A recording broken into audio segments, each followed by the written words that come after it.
다시 십계명으로 돌아왔습니다. 십계명의 네 번째 계명 오늘을 이제 다루게 됩니다. 십계명은 크게 두 가지로 나누어 생각할 수 있습니다. 하나는 하나님을 향한 계명, 1계명부터 4계명까지는 하나님을 향한 것이고 5계명부터 10계명까지는 사람과의 관계에서 인간 생활에 관한 이야기를 다루고 있습니다. 그 중에 네 번째 계명은 아주 특별하고도 독특한 위치를 차지하고 있습니다. 이 네 번째 계명은 하나님과 사람과의 관계를 다루고 있는 것이 틀림없는데, 하나님을 향한 인간의 도리를 다루고 있는 것이 틀림없는데, 그 내용상 사람과 관련된 내용도 들어있는 거예요. 그래서 이 하나님을 향한 신앙과 사람을 대한 태도가 다 들어있어서 어찌 보면 십계명은 이 네 번째 계명을 중심으로 좌우로 나눠진 것이라고 볼 수 있습니다. 그래서 십계명의 이 네 번째 계명은 십계명 전체 핵심되는 계명이고 십계명의 꽃이라고 말할 수 있습니다. 그럼 오늘 이 십계명의 꽃과 같고 핵심 연결고리가 되는 네 번째 계명은 무엇을 말하고 있을까요? 그것은 바로 안식에 관한 규정인 것입니다. 사실 이 안식일에 관한 규정은 오늘날을 살아가는 사람들과 당시 이 십계명을 받았던 사람, 고대 사회에서 느끼는 느낌은 굉장히 다릅니다. 고대 사회 사람들은 어떤 삶을 살았습니까? 그들 중에 농경 생활하는 사람도 있었고 목축 생활하는 사람도 있었고, 그들 대부분은 태양을 중심으로 1년의 계획 혹은 달을 중심으로 한 달 계획을 가지고 살았지 그것을 일주일 단위로 쪼개서 살지는 않았던 것입니다. 대부분 그들은 곡식을 뿌리고 또 거두는 이런 곡식 파종과 관련되어서 일생을 살았고, 1년을 나누거나 혹은 목축하는 사람들은 목초지가 자라는 비의 양, 우기의 양에 따라 1년을 나누고 생활을 했지 일주일 단위로 나누지 않았습니다. 그래서 농사 짓는 사람에게 있어서는요, 일주일 6일 일하고 하루 쉰다는 건 굉장히 어렵습니다. 그때가 만약에 비가 오면 그날이 언제든지 비에 맞춰서 파종을 하거나 또 김매기를 하거나 혹은 거둘 때는 순식간에 거두어야 되기 때문에 이것은 일주일 단위로 나눌 수 없는 그런 독특한 환경 속에 있었습니다. 바쁠 때는 대단히 바쁘고 또 농한기가 되면 일이 없는 날은 몇 개월 동안 일이 없을 수 있기 때문에 일은 몰아서 하는 경향이 많이 있었던 것이죠. 그래서 이들에게 이 6일을 일하고 하루를 쉬라는 계명은 굉장히 불편한 게 사실입니다. 이것은 어려운 계명이 아님에도 불구하고 현실적으로 따라가기는 매우 불편하였습니다. 그것은 오늘날 시대에도 마찬가지입니다. 오늘날 우리는 일주일 단위로 살아가면서도 다른 계명은 윤리적으로 도덕적으로 선이 분명해요. 누가 봐도 동의할 만해요. 살인하지 말라, 거짓말하지 말라, 간음하지 말라, 도적질하지 말라. 이건 윤리적으로 도덕적으로 타당하기 때문에 이것에 대한 저항감은 없습니다. 하나님을 향하여 하나님을 함부로 부르지 마라, 우상 숭배하지 마라. 이것도 너무 분명하기 때문에 하나님을 향한 신앙인들은 당연히 생각합니다. 그러나 안식일에 관한 규정만큼은 이것은 우리의 삶에 있어서 지켜도 그만 안 지켜도 그만인 것처럼 여길 때가 너무나 많이 있습니다. 그리고 그 중요성에 관해서 많이 약화시키는 경향이 없지 않아 있는 것입니다. 그런데 놀랍게도 안식일 계명을 받은 유대인들은 이 안식일 계명을 받은 이후로부터 지금까지 그들의 삶의 핵심적인 자리를 차지하고 있었던 것이 바로 안식일입니다. 유대인들은 나라를 잃어버린 2000년 동안 세계 각지에 흩어져 살았지만 그들이 유대인의 정체성을 지킬 수 있었던 것은 그들이 매 안식일마다 모든 일을 멈추고 그들이 각 처소에서 하나님을 예배하고 하나님을 찾고 율법을 암송하는 일을 해오면서 유대민족의 정체성을 지켜왔던 것입니다. 그래서 많은 사람들은 말하기를 유대인들이 나라를 잃은 2000년 동안 흩어져 살았지만 유대인들이 안식일을 지킨 것이 아니라 안식일이 유대민족을 지켜줬다라고 말하기도 하는 것입니다. 여러분, 오늘날 예수 믿는 우리들이 세상 사람들과 크게 차이 날 때가 언제입니까? 직장 생활할 때 별로 차이가 안 나요. 학교 다닐 때 별로 차이가 안 나요. 그러나 예수 믿는 우리가 세상 사람들과 크게 차이가 나고 저 사람 예수 믿는구나, 저 사람은 저렇지라고 크게 차이 날 때가 언제입니까? 주일입니다. 주일인 것이에요. 가게를 들어갈 때 그 가게 주인이 예수 믿는 자인지 어떻게 압니까? 문 앞에 주일은 쉽니다. 이걸 붙여놓으면 예수 믿는구나. 많은 거예요. 다른 사람들은 늦잠 잘 때 또 골프 치러 간다, 야유회 간다, 산에 간다, 들에 간다, 놀이공원 간다 하고 있을 때 예수 믿는 사람들은 어떻게 해요? 주일 아침에 일어나서 제일 좋은 옷을 빼입고 한 손에는 성경, 한 손에는 가족의 손을 붙들고 어디로? 교회로 가는 거예요. 주일날 옷을 깨끗하게 입고 가족 단위로 이동하는 사람 보면 누구예요? 예수 믿는 사람이에요. 옷을 대충 입고 차 타고 가는 사람 보면 놀러 가는 사람이지만 깨끗하게 차려입고 가족 단위로 걸어가거나 이동하는 사람들, 예수 믿는 사람들이에요. 일주일에 하루를 어떻게 보내느냐가 그 사람의 정체성을 보여주는 것입니다. 오늘 그래서 이 그리스도인을 그리스도인답게 만들어주는 이 주일, 안식일에 관한 규정을 한번 살펴보고자 합니다. 먼저 8절과 9절을 읽어보겠습니다.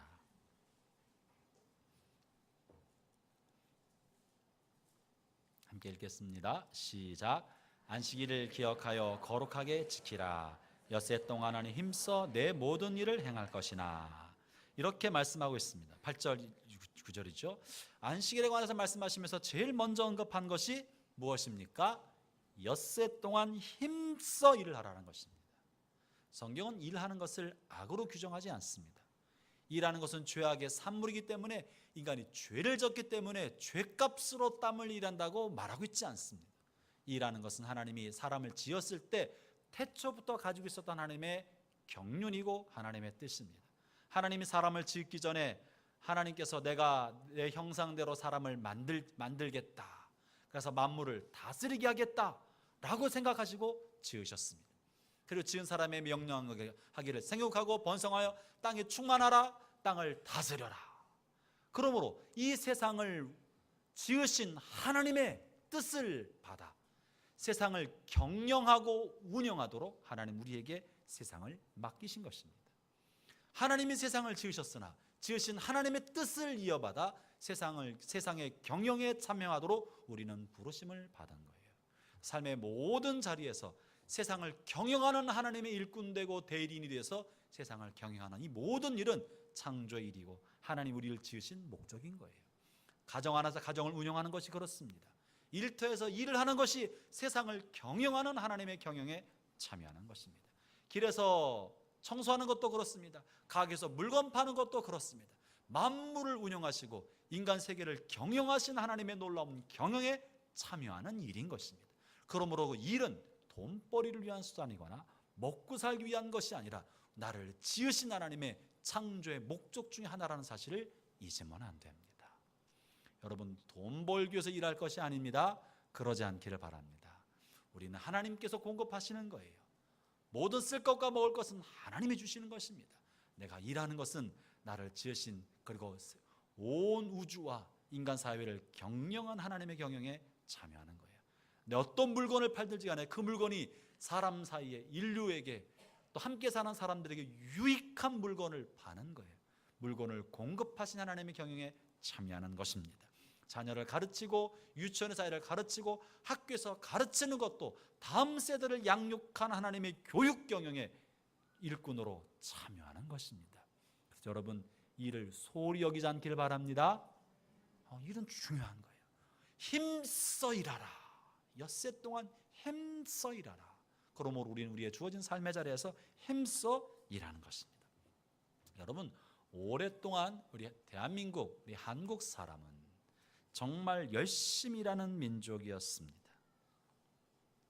아마도 지난 2000년 동안 가장 부지런하다고 알려진 민족, 유대민족, 그리고 근세에 있어서 가장 부지런하다고 알려진 민족, 일본민족. 유대인과 유대인을 미련한 사람처럼 만들고 일본 사람을 게으른 사람 취급하게 만드는 유일한 민족이 어디예요? 한국 사람인 거예요. 한국 사람이 가는 곳마다 부지런함이 일본과 유대인을 따를 수 없을 만큼 부지런한 삶을 살아왔습니다. 그렇기 때문에 한국전쟁 이후 세상에서 가장 가난한 나라, 최빈국이었고 유엔으로부터 원조 물품을 받아서 근근히 살아갔던 이 최빈국이 50년 만에 경제 규모에서 세계 10위 안에 넘나드는 나라가 될 수 있었던 것은 우리가 부지런히 일하고 열심히 살아왔기 때문에 가능했던 것입니다. 우리는 그런 부지런한 근성을 가지고 있는 민족입니다. 이것은 하나님 우리에게 주신 축복 중에 하나입니다. 그러나 문제가 발생했습니다. 부지런히 열심히 일하면서 우리 부모님 세대들이 우리를 어떻게 돌봐야 할지를 잊어먹고 살아왔어요. 일만 열심히 했어요. 밤낮 없이 일하고 브레이크 없는 자동차처럼 그저 앞만 보고 달려왔었습니다. 일 중독자인 것처럼 일해왔어요. 쉬는 날이 있어도 쉴 줄을 몰랐어요. 마치 쉬면 죄 짓는 것 같았어요. 집에서 그냥 앉아만 있으면 죄 짓는 것 같아서 뭔가 해야 했었어요. 직장 남자들은 밖에서 하는 일밖에는 알지 못했습니다. 쉬는 것은 마치 게으른 사람의 다른 모습으로 여겨졌습니다. 쉬는 것은 마땅히 해야 할 일을 하지 않고 있는 것처럼 여겨졌었습니다. 그래서 쉰다고 해봐야 집에서 소파에서 리모컨 가지고 TV 보는 거, 그게 쉬는 거예요. 어디 쉴 줄을 몰랐어요. 그저 앞만 보고 살아왔습니다. 그리고 아이들은 저절로 크는 줄 알았습니다. 또 아내는 그냥 집에서 그렇게 일하는 줄만 알았습니다.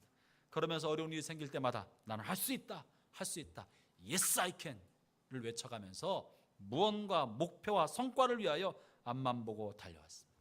여러분, 그러면서 사실 우리 기성세대의 마음속에는요, 깊은 열등감이 생겼어요. 우리는 수없이 많이 성공 스토리를 듣고 살아왔습니다. 신화적 인물들을 보면서 나도 저렇게 할 수 있을 거라고 생각하고 해보려고 애를 써 살아왔어요. 때로 부족하면 내가 노력이 부족했나 보다, 공부가 부족했나 보다, 새벽에 영어 학습반 끊고 일본어 끊고 저녁에 컴퓨터 끊고 또 뭐 끊고 못 끊고 좀 더 열심히 하다 보면 언젠가 나도 성공 신화의 주인공이 될 수 있을 거다. 밤낮 없이 뛰면서 살아왔습니다. 그런데 그러고 보았더니 내 주변에서 잃어버리는 게 너무나 많았어요. 아이들이 어떻게 커가는지 몰랐고, 아이들과의 남은 추억도 없이 어떻게 살다 보니까 아이들은 벌써 대학생이 되었고, 아이들은 엄마 아빠의 말을 듣지 않고 자기 일 간 사람이 되어버리고 말았습니다. 그리고 우리들의 마음은 내가 정말 잘 살고 있나 싶은 회의감에 빠지고, 몸과 마음은 지쳐서 만성 피로 상태에 빠져 있게 되었습니다. 그리고 그 피로 상태를 우리 스스로 인정하지 않고 지내왔습니다. 정신력이 부족한 것처럼, 믿음이 없어서 그런 것처럼 그렇게 지나왔었습니다.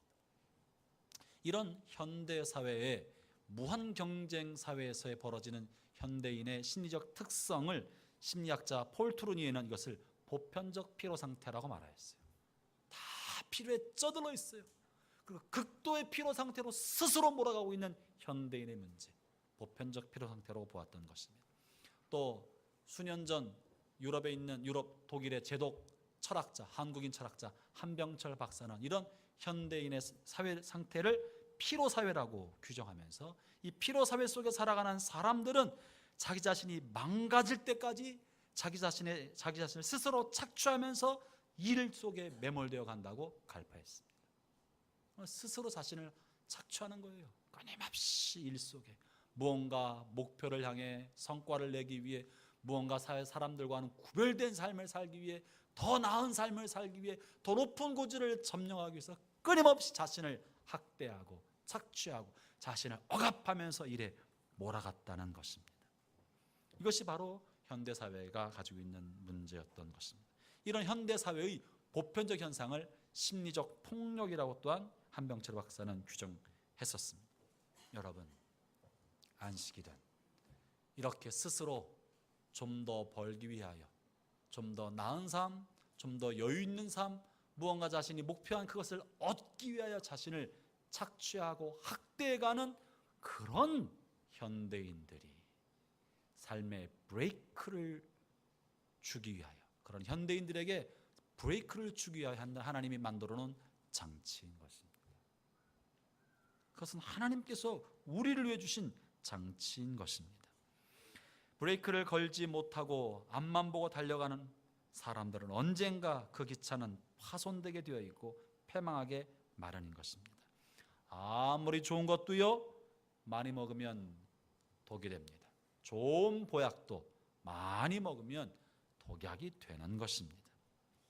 그런데 사람들이 그것을 먹어도 그것에 대해서 스스로 브레이크를 걸지 못한다면 마침내 먹는 것이 그를 망치게 될 수 있다는 것이에요. 그래서 하나님은 안식일을 통해 일에 관해서 브레이크를 걸도록 만들어 주신 겁니다. 그래서 안식일의 가장 중요한 첫 번째 특징은 안식일은 하나님 주신 선물이라는 사실입니다. 여러분 이것을 잊으면 안 됩니다. 안식일은 하나님이 주신 선물이고 은혜의 통로입니다. 어떤 사람은 생각하기를 안식일은 우리를 불편하게 하는 또 하나의 율법 규정으로 생각하는 사람들이 있어요. 이것도 10개 율법 중에 그 중에 또 제일 지키기 어려운 거 안식일. 뭔가 나 자신을 억압하고 못 살게 하고 무언가 강제로 하는 종교적 규정의 하나로 생각하는 분들이 계십니다. 여러분 그렇지 않습니다. 안식일 우리가 지켜야 할 우리를 억압시키는 율법의 하나가 아닙니다. 무거운 짐이 아닙니다. 오히려 우리가 지고 있는 인생의 무거운 짐을 덜어주는 하나님의 은혜로운 선물인 것입니다. 주님께서 제자들과 사람들에게 이렇게 말씀하신 바가 있어요. 마가복음 2장 27절 28절 이렇게 말씀하셨습니다. 또 이르시되 안식일이 사람을 위하여 있는 것이요 사람이 안식일을 위해 있는 것이 아니니 그러므로 인자는 안식일에도 주인이다.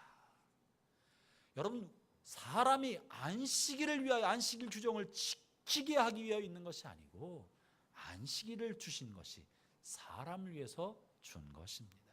형제자매 여러분 주일이 여러분에게 축복이 되기를 축원합니다. 주일날 예배드리는 것은 무거운 짐과 율법의 규정과 하나님을 기쁘시게 하기 위해서 할 수 없이 해야 되는 일이 아닙니다.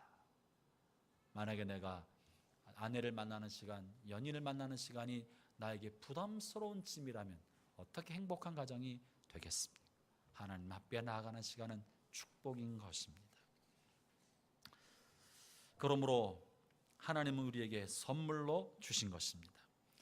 안식일은 그래서 다만 율법 규정이 아니라 그 자체가 목적입니다. 안식일은 일을 잘하기 위해서 잠깐 쉬게 하는 것이 목적이 아닙니다. 더 효과적인 사역과 효과적인 일을 감당하기 위해서 몸을 잠깐 쉬게 해주는 것으로 두신 것이 아닙니다. 오늘 본문 11절을 다시 한번 읽어보도록 합시다. 안식일의 그 뿌리가 어디 있는지 한번 보겠습니다.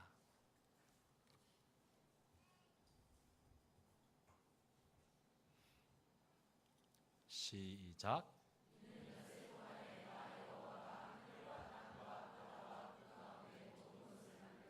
일곱째 날에 쉬었습니다. 그러므로 나 여호와가 안식일을 복되게 하여 그날을 거룩하게 하였느니라. 하나님이 엿새 동안 세상을 지으시고 일곱째 날에 쉬었기 때문에 너희들도 나처럼 쉬어라 하신 거예요. 그러니까 하나님은 엿새 동안 6일 엿새 동안 세상을 지고 하루를 쉬었다 그러는데 제가 물어봅시다. 하나님에게 쉼이 필요합니까? 필요하지 않습니까? 필요하지 않습니다. 만약에 하나님에게 쉼이 필요하다면 일곱째 날 쉬셨으면 여덟째 날은 또 뭘 하셨겠어요? 또 창조를 계속 하시나요?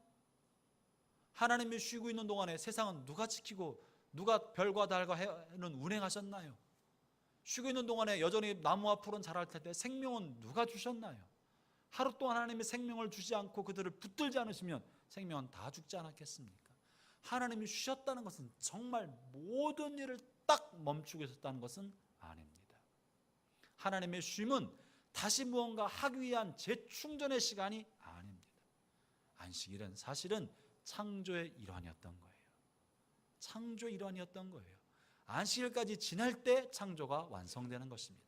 그러므로 우리도 쉬고 안식한다는 것은 더 잘 일을 하기 위해서 충전받는 시간으로서의 안식이 아니라 안식 자체가 목적입니다.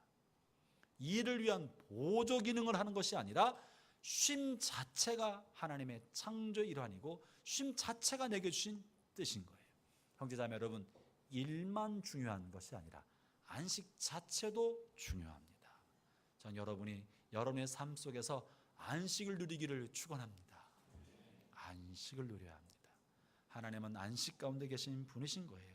그래서 안식은 일도 하나님의 선물이지만 안식도 하나님의 선물이고 하나님의 큰 뜻이 그 안에 들어있는 것입니다.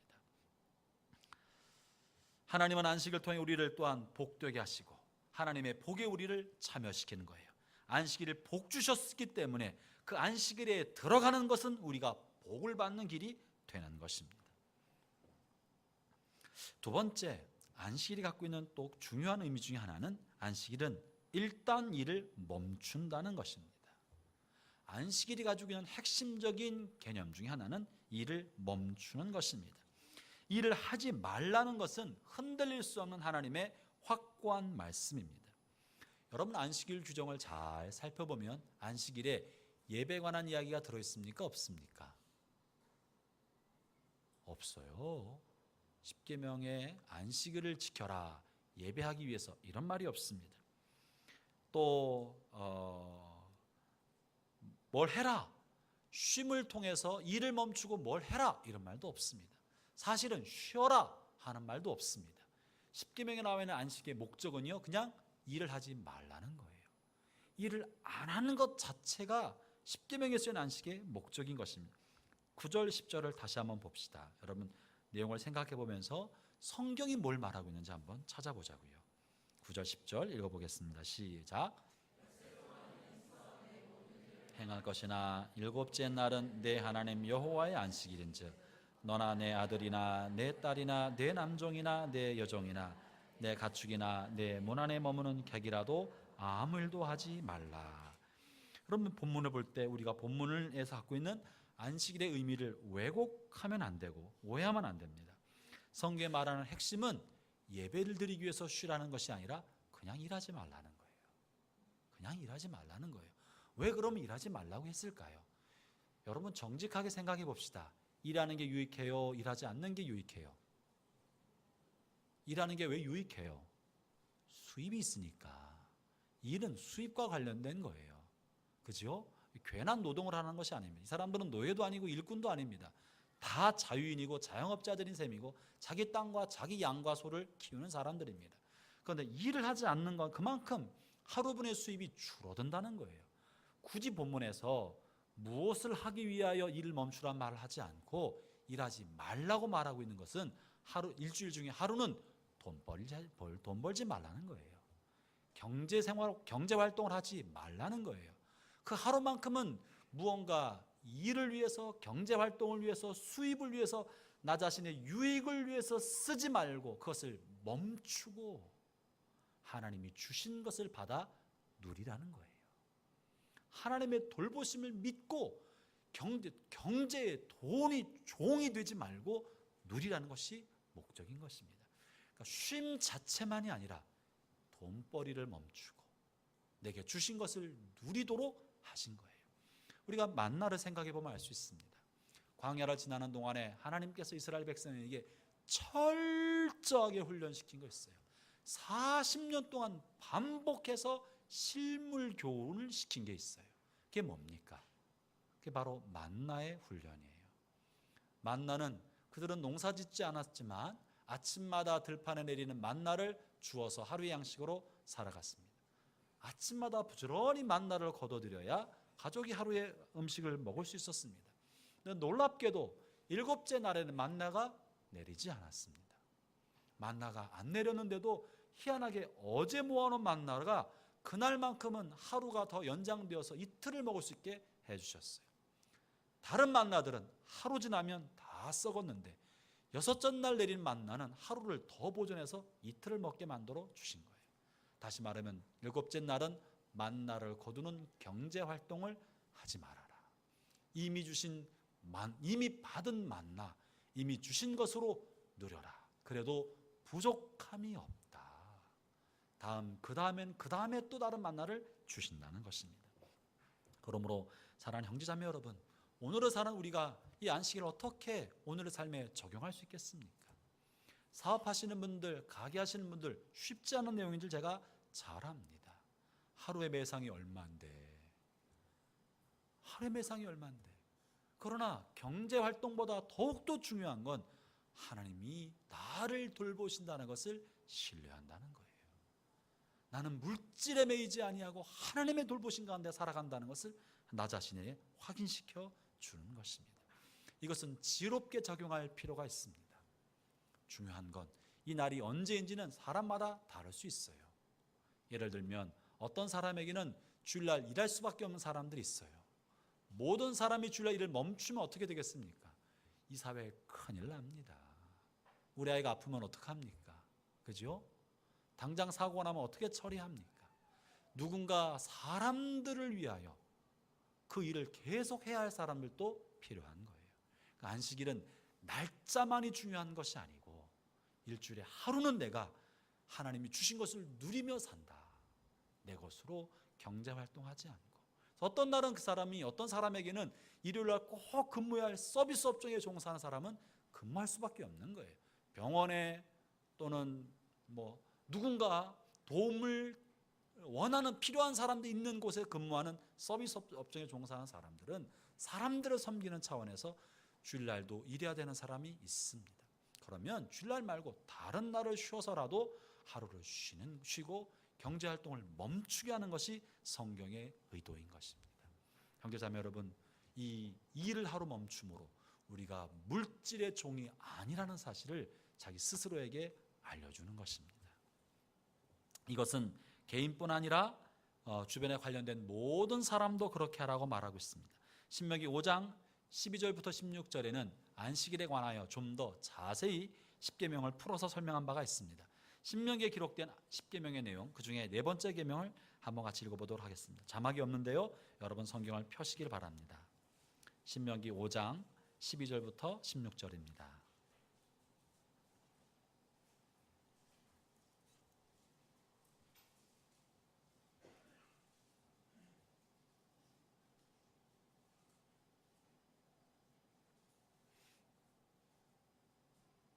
함께 읽어볼까요? 시작. 네 하나님 여호와가 네게 명령한 대로 안식일을 지켜 거룩하게 하라.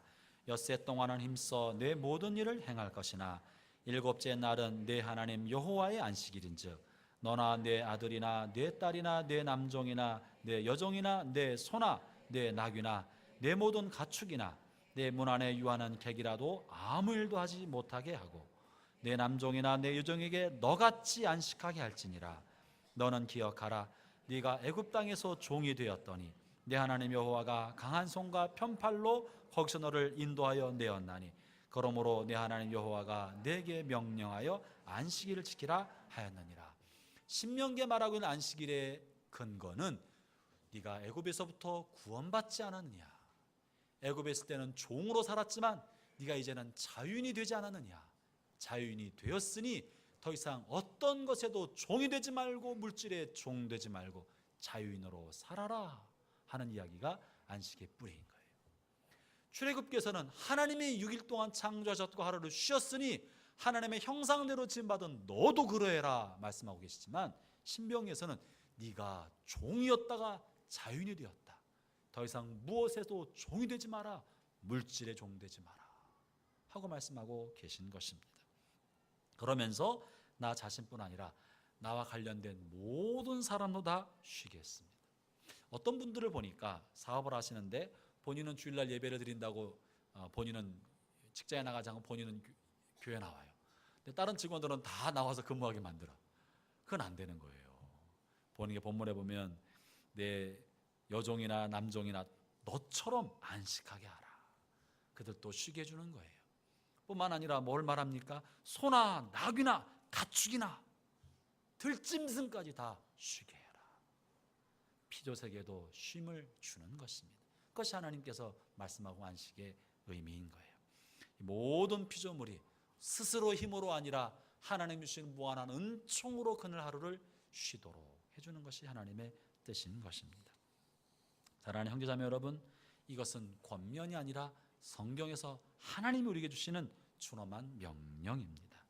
형제자매 여러분, 여러분은 여러분의 시간 중에서 주일 예배를 드리는 이 시간뿐만 아니라 여러분의 삶의 이 하루가 온전히 하나님께 드려진 하루가 되기를 바랍니다. 쉬기를 바랍니다. 여러분의 몸의 건강을 위하여, 영혼의 건강을 위하여 여러분 몸과 영혼이 그리스도 안에 쉼을 얻는 날, 누린 날, 이 날이 일곱째 날인 것입니다. 혹 여러분 중에 이 날을 안식일로 지키고 주일을 지키면서 하나님 앞에 드린다고 하면서 예배 시간은 나와 드리고 있는데 이 안식일은 예배 1시간 드리라는 의미가 아닙니다. 혹 어떤 사람들은 오해를 해서 제가 언급했지만 안식은 예배 드려라 하는 것이 목적이 아니라는 거예요. 그래서 이 1시간 예배를 드렸으니까 나머지는 괜찮다, 이게 아닙니다. 예배 드렸으니까 안식일 지키고 주일 성수했다, 성경은 그렇게 말하고 있지 않다는 거예요. 하루 그냥 쉬는 거예요. 하루를 통째로 경제활동하지 않고 가족과 시간을 보내고 성도들과 대화를 나누고 말씀을 공부하고 자연과 함께 시간을 보내고 하나님의 은총 안에서 머무는 것이 목적이라는 것이에요. 근데 혹 여러분 중에 주일날 1시간 혹은 2-3시간 예배를 드렸으니까 나머지 시간은 그냥 또 다른 일을 하고 또 다른 하지 않는지 모르겠습니다. 또 어떤 분들은 조금씩 슬금슬금 꽃감 빼먹듯이 주님께 맡긴 주님께 드린 하루의 시간을 여기에도 쓰고 저기도 쓰고 내가 하고 싶은 거 이일저일 하면서 보내지 않는지 모르겠습니다. 형제자매 여러분, 초심을 회복하기를 바랍니다. 하나님 앞에 온전히 하루를 온전히 내어드리는 그런 마음을 회복하기 바랍니다. 이것은 다 교회 안에서만 하루 종일 보내라는 말은 아닙니다. 가족과 함께 보내는 것도 중요한 안식입니다. 혼자 음악을 듣는 것도 중요한 안식입니다. 내 영혼과 육신을 위하여 쉼을 누리도록 하루를 쓰는 것, 그게 하나님의 뜻인 것입니다. 이제 3번째입니다. 우리가 안식을 더 어떻게 발전시켜서 주님 원하신 안식에 나갈 수 있을까? 그 3번째 안식의 의미는 하나님의 품 안에 머무는 겁니다. 이것은 안식이 다만 육체 노동을 멈추는 것을 넘어서야 한다는 것입니다. 오늘날 우리는 그렇게 많은 육체 노동에 살아가지 않습니다. 하나님 원하시는 안식은 노동을 멈추는 것을 넘어서서 하나님의 품 속에 머무는 것이 되어야 합니다. 여러분 한번 생각해 볼까요? 지난 한 주간 우리는 여름 휴가보다 더 긴 가을 휴가를 보냈습니다. 그러셨나요? 혹은 이 명절 기간에도 출근하신 분이 계셨나요? 어떤 분은 아마 어떤 특별한 일 때문에 가게를 열어야 돼서 그랬는 분도 있을 수 있었을 것이라고 생각합니다. 대부분은 일주일에 긴 쉼을 누렸습니다. 여러분, 일주일간 쉬시면서 피로가 좀 풀리셨습니까? 이 피식피식 웃는 웃음은 뭐죠? 일주일 동안 쉬었는데 쉬었다고 생각하지만 피로가 더 쌓인 분 혹시 계십니까? 그런 분이 있다고요. 하루를 쉬고 주일을 쉬고 월요일 날 출근할 때 개운한 마음으로 출근합니까? 출근하기 정말 싫은 날이 월요일입니까? 예수 믿는 우리만 아니라 핑핑 노는 세상 사람들도 월요일 날이 제일 힘든 날이라고 말해요. 오죽하면 월요병이 있겠습니까? 하루를 일하지 않는다고 해서 진짜 쉼이 생기는 게 아니라는 거예요. 출근하지 않는다고 해서 진짜 쉼이 오는 것은 아니라는 거예요. 그저 소파에 몸을 던져놓고선 TV 리모컨으로 이것저것 본다고 해서 진짜 쉼이 오는 것은 아니라는 거예요. 정말 쉼은 육체의 노동을 멈추어서 오는 것이 아니라 정말 쉼은 주님의 품 안에서 내면의 안식, 영적인 쉼을 누릴 때 진짜 쉼이 오는 것입니다. 마태복음 11장 28절에서 주님께서 말씀하시기를 수고하고 무거운 짐진 자들아 다 내게로 오라 내가 너희를 쉬게 하겠다. 주님께서 내게로 와라 내가 너희를 쉬게 해주겠다 라고 말씀하신 주님이 주신 쉼은 뭡니까? 그러면 주님이 우리를 대신 일하신다는 것입니까? 주님 우리를 농사를 지어주시나요? 가게를 해주시나요? 일터에 나가주시나요? 주님 주시는 쉼은 육체의 노동을 멈추게 해주는 것이 아니라 마음의 쉼을 주시는 거예요.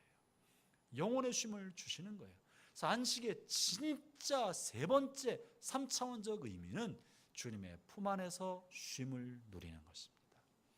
여러분 주님의 품 안에서 참다운 쉼을 누리면 육체가 피곤해도 쉼이 됩니다. 여러분 그런 경험 있지 않습니까?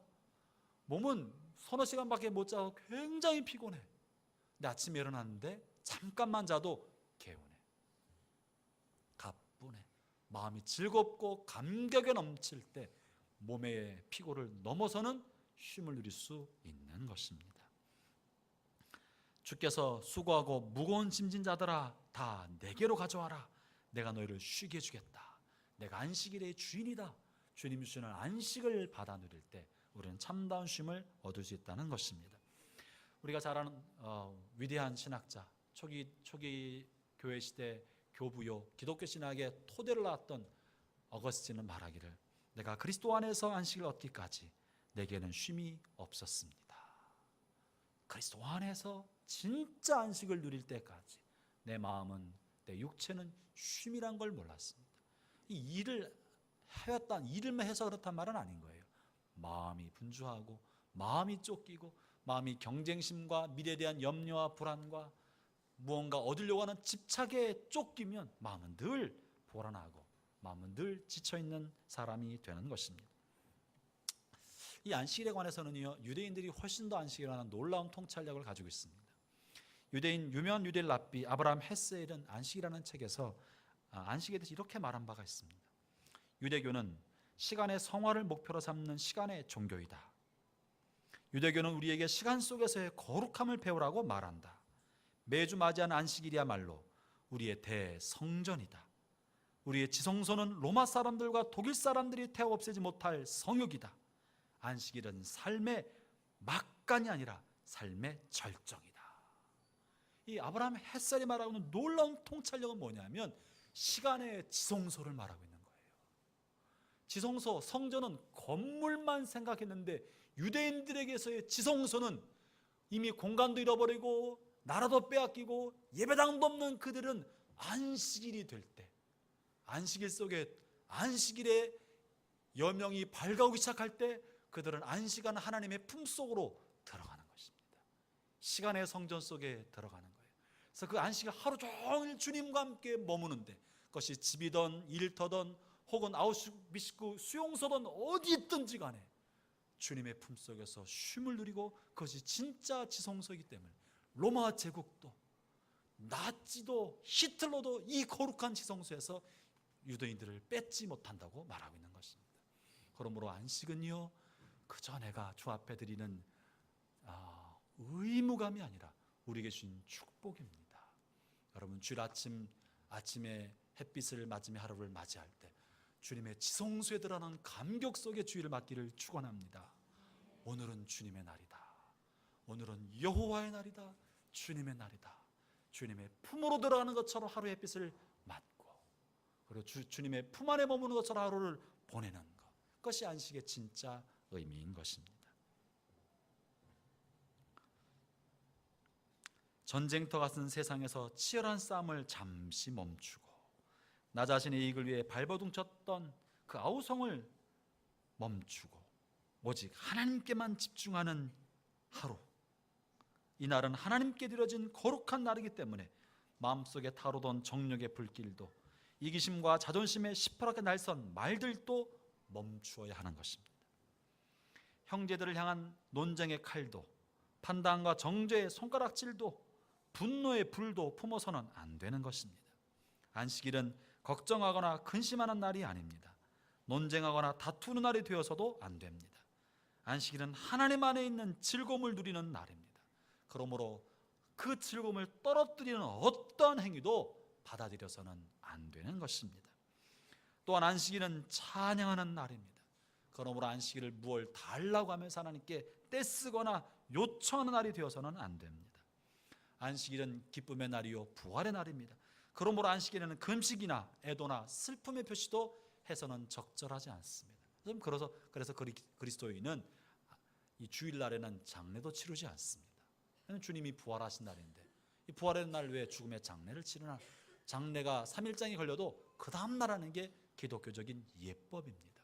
그래서 안식일은 어떤 것으로부터도 슬픔과 애도와 분노와 그 어떤 것도 우리의 마음을 사로잡지 못하도록 오직 주님을 향한 마음, 주님 주신 부활의 감격을 누리는 기쁨 속에 살도록 자기 자신을 드리는 것입니다. 형제자매 여러분, 오늘 이 안식일 거룩한 주일을 통해 여러분 마음에 주님 기쁨과 즐거움이 넘쳐나기를 바랍니다. 그리고 이 기쁨을 빼앗으려 하는 그 어떤 것도 마귀의 장난인 줄로 알아야 합니다. 대적해야 합니다. 쫓아내야 하는 것입니다. 그럼 우리가 어떻게 하나님과 교제하고 안식일의 주님 품에 머물 수 있겠습니까? 그것은 먼저 하나님의 말씀을 듣는 예배를 통해서 우리는 하나님과 교제할 수 있습니다. 개혁자 루터가 대요리 문답 86번째 문답에서 네 번째 계명에 관해서 이렇게 설명한 바가 있습니다. 그러므로 이 계명이 단순하고 명확한 뜻은 바로 이것입니다. 안식일의 계명은 축제를 하라는 것입니다. 그 축제는 하나님의 말씀을 배우기 위한 것입니다. 그러므로 이날 가장 중요한 직무는 말씀이 선포되는 설교입니다. 루터가 말입니다. 우리 하나님 앞에 어떻게 축제를 드리고 하나님과 교제할 수 있을까? 예배를 통해, 말씀을 통해 하나님과 교제하고 그분의 품에 머물 수 있다고 말하고 있는 것입니다. 루터뿐 아니라 칼빈과 수많은 종교 개혁자들은 안식일에 해야 할 가장 중요한 일을 예배라고 하였습니다. 성경에 예배라는 안식에 관한 예배를 표현하고 있지는 않지만 수많은 종교 개혁자들이 하나님 안에서 안식을 누리는 가장 좋은 방법은 예배 가운데 말씀으로 하나님의 은혜를 공급받고 말씀을 통해 하나님과 교제하는 것이 가장 탁월하고 좋은 길이며 중요한 것이라고 전해준 것입니다. 사랑하는 형제자매 여러분, 거룩한 안식일을 통해 하나님과 깊은 교제가 일어나기를 바랍니다. 말씀을 통해 주님의 음성을 듣게 되기를 바랍니다. 또 그 음성을 듣고 내 마음 깊은 곳에서 하나님께 반응하고 하나님을 향하여 찬송을 올리면서 교제의 문이 활짝 열려질 때 하늘로부터 안식일을 주시는 특별한 축복, 하늘의 복이 우리 가운데 부어지게 되는 것입니다.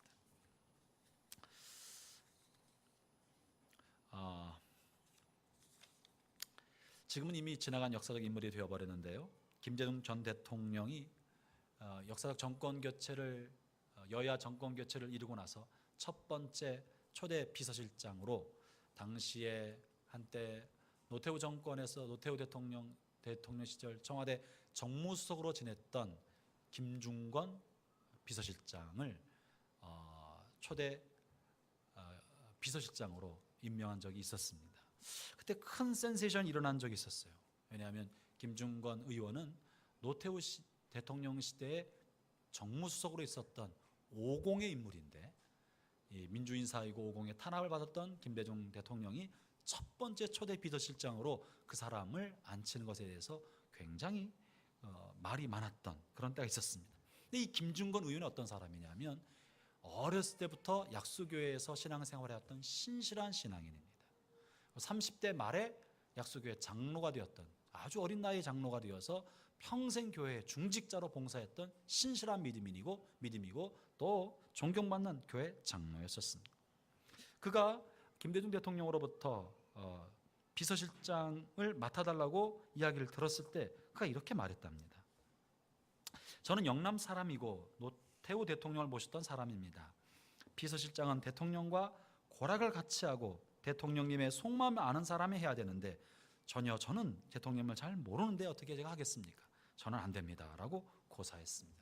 그랬더니 김대중 전 대통령께서 꼭 맡아달라고 손을 잡고 부탁하시더랍니다. 그래서 할 수 없다고 거절을 여러 번 반복해도 부탁을 계속하자 이 김 장로님이 더 이상 거절할 수 없어 이렇게 말씀하셨답니다. 대통령님, 저는 교회 장로입니다. 주일날은 반드시 교회에 가야 합니다. 주일날은 주님을 위해서 봉사해야 합니다. 이것을 허락하여 주십시오. 그렇게 해주시면 제가 비서실을 맡고, 그렇지 않으면 저는 비서실을 맡을 수 없습니다. 그러자 김대중 대통령도 그렇게 약속한다 하고 주일날은 국사로부터, 나라 일로부터 제외시켜주고 비서실장을 맡겨주었다고 합니다. 그 이후로 김중권 장로님은 주일날만 되면 모교회, 약수교회 예배를 빠짐없이 참석했습니다. 국가에 큰 일이 있어서 대통령이 전화해도 전화를 받지 않았다는 유명한 일화가 정치부 기자들 사이에서 많이 회자되고 있었습니다. 여러분, 이 장로님에게, 이 김 장로님에게 있어서는 나라 일이 아무리 크고 중요해도 그에게는 하나님이 그의 삶의 우선순위였었습니다. 나라 일은 막중한 공직임에도 불구하고 자신은 나라의 대통령을 섬기는 비서실장이기 이전에 하나님의 종이고 하나님 나라의 장로고 하나님 나라의 거룩한 성도라는 것이 더 우선순위였던 것입니다. 형제자매 여러분, 안식일은 우리를 주신 하나님의 축복의 선물입니다. 우리에게 또 다른 율법의 짐이 아니라 우리에게 자유를 주고 묶이지 아니하고 우리의 삶의 시간 사용의 우선순위가 무엇인지를 알려주기 위한 선물인 것입니다. 아무리 바쁘고 분주해도 하나님이 먼저 되는 여러분 되기를 바랍니다. 하나님이 여러분의 삶에 우선되기 바라고, 그 우선됨의 표식이 안식일 거룩한 주일 아침부터 해 뜰 때부터 시작해서 해가 질 때까지 여러분 삶에 그 은혜 햇빛이 구석구석까지 비쳐나가는 그런 은혜가 여러분의 삶 가운데 함께 하시기를 축원합니다. 기도하겠습니다.